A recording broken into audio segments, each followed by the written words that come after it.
आपका ही इंतजार है, आ जाओ। कहते हैं कि इंसान के किरदार की एक छोटी सी खामी या एक मामूली सी गलती उसकी पूरी दुनिया, उसकी पूरी जिंदगी तबाह कर सकती है। तो आज की ये कहानी एक ऐसे ही आदमी की है जिसका हंसता खेलता परिवार एक रात की गलती की वजह से पूरी तरह बिखर गया। चलिए मिलते हैं अनुराग से, गोवा का एक सफल डेंटिस्ट जो एक अमीर परिवार से ताल्लुक रखता था। सोचिए, उसके पास वो सब कुछ था जिसके लोग बस सपने ही देखते हैं, पैसा, शोहरत और एक खूबसूरत हमसफर, मतलब एक परफेक्ट लाइफ। लेकिन जैसा अक्सर होता है, इस चमक दमक के पीछे एक बहुत ही स्याह हकीकत छपी थी। बाहर से अनुराग एक कामयाब इंसान था, पर अंदर से वो घमंडी और बदकिरदार था। शादीशुदा होने के बावजूद लड़कियों से फ्लर्ट करना उसकी आदत बन चुकी थी।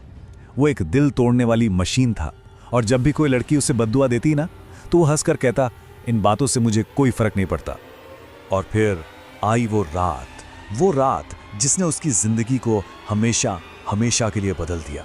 रात के करीब 11 बज रहे थे। अनुराग बस अपना क्लिनिक बंद करने ही वाला था कि तभी दरवाजे पर एक दस्तक हुई। सामने माया नाम की एक खूबसूरत मॉडर्न लड़की खड़ी थी। बातों बातों में पता चला कि माया मुंबई से है, सोलो ट्रैवलर है, फ्रीलांस काम करती है और उसे गोवा से इश्क है। और अनुराग, जो हमेशा की तरह फिसलने को तैयार बैठा था, वो उसकी बातों और उसके बिंदास अंदाज पर फौरन फिदा हो गया।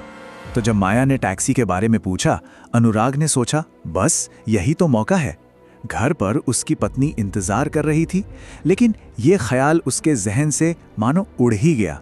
उसने झट से कहा, टैक्सी क्यों, मैं आपको घर तक छोड़ देता हूं। और बस वो उस जाल में अपना पहला कदम रख चुका था। अनुराग गाड़ी लेकर गोवा के एक बाहरी, काफी सुनसान से इलाके की तरफ चल पड़ा। जब वो माया के किराए के घर पहुंचे, तो माया ने बड़े आराम से उसे अंदर चलकर एक बियर पीने के लिए कहा। अनुराग को लगा कि आज तो उसकी रात बन गई।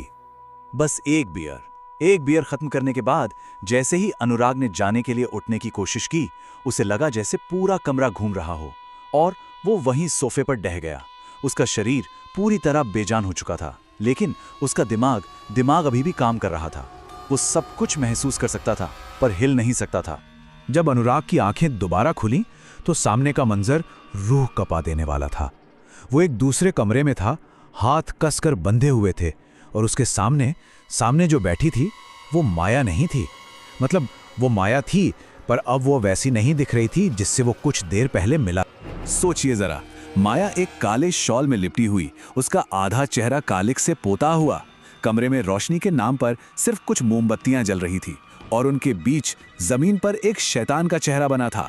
और माया वो एक ऐसी अजीब जुबान में कुछ बुदबुदा रही थी जो इंसानों की तो बिल्कुल नहीं लग रही थी। फिर वो भयानक रस्म शुरू हुई।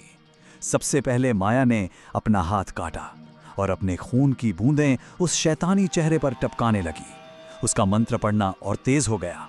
फिर उसने दोनों हाथ हवा में उठाए और चीखी, आ जाओ। और उसी पल कमरे में घना 3D जैसा काला साया दाखिल हुआ। अनुराग ने चीखने की बहुत कोशिश की, पर आवाज ही नहीं निकली। माया उसकी तरफ मुड़ी और एक ऐसी आवाज में बोली जो उसकी थी ही नहीं, क्यों परेशान हो रहा है, थोड़ी देर में सब ठीक हो जाएगा, बस मुझे थोड़ा समय दे। और ये कहकर वो जोर जोर से हंसने लगी, और अनुराग ने खौफ से देखा कि उसका पूरा मुंह खून से भरा हुआ था। तभी अनुराग को अपनी बाईं जांघ में एक ऐसा दर्द महसूस हुआ जो बर्दाश्त से बाहर था। उसने जब नीचे देखा तो उसकी रूह कांप गई। उसकी जांघ से मांस का एक बड़ा टुकड़ा गायब था। उसे समझने में एक पल भी नहीं लगा कि माया के मुंह में जो खून था वो उसी का था। इससे पहले कि वो कुछ और सोच पाता, माया ने उसके चेहरे पर कोई राख फूंक दी, और बस उसका दिमाग, उसका शरीर, सब कुछ सुन पड़ गया। अगली सुबह जब उसकी आंख खुली तो वो अपने घर में था, अपने बिस्तर पर, और उसने वही कपड़े पहने हुए थे जो रात को पहने थे। उसे कुछ भी याद नहीं था कि वो इस हाल में घर वापस कैसे पहुंचा। इसके बाद जो हुआ वो बहुत तेजी से हुआ। अनुराग की जिंदगी ताश के पत्तों की तरह ढहने लगी। पहले दिन वो बस लंगड़ा रहा था। 8वें दिन तक हालत ये हो गई कि उसके अजीब बर्ताव के कारण मरीजों ने क्लिनिक आना ही बंद कर दिया। 22वें दिन तक घर वालों ने झाड़ फूक की हर कोशिश करके देख ली, सब नाकाम। और देखते ही देखते 4 महीने के अंदर उसकी प्रेग्नेंट पत्नी उसे तलाक देकर हमेशा के लिए चली गई। उसकी अपनी हकीकत अब एक कभी ना खत्म होने वाला बुरा सपना बन चुकी थी। उसे खाने की थाली में कीड़े नजर आते थे, दाल में गटर का पानी। उसे हर इंसान का चेहरा एक शैतान या राक्षस जैसा दिखता था। हालत ये हो गई कि डर के मारे उसने घर से निकलना बंद कर दिया, खाना पीना तक छोड़ दिया और अब बस एक आईवी ड्रिप के सहारे जिंदा था। तो उस एक रात की बस एक गलती ने अनुराग को कहां से कहां लाकर खड़ा कर दिया। उसकी कहानी का अंत बेहद दुखद है। आज अनुराग एक जिंदा लाश से ज्यादा कुछ नहीं है। दवाइयों के सहारे जिस्म तो चल रहा है, लेकिन दिमाग और रूह तो कब की मर चुकी है। पत्नी छोड़कर जा चुकी है और उसका बच्चा, वो अपने पिता के होते हुए भी उसके साये के बिना ही बड़ा होगा। ये कहानी एक बहुत ही सीधी और साफ चेतावनी देती है।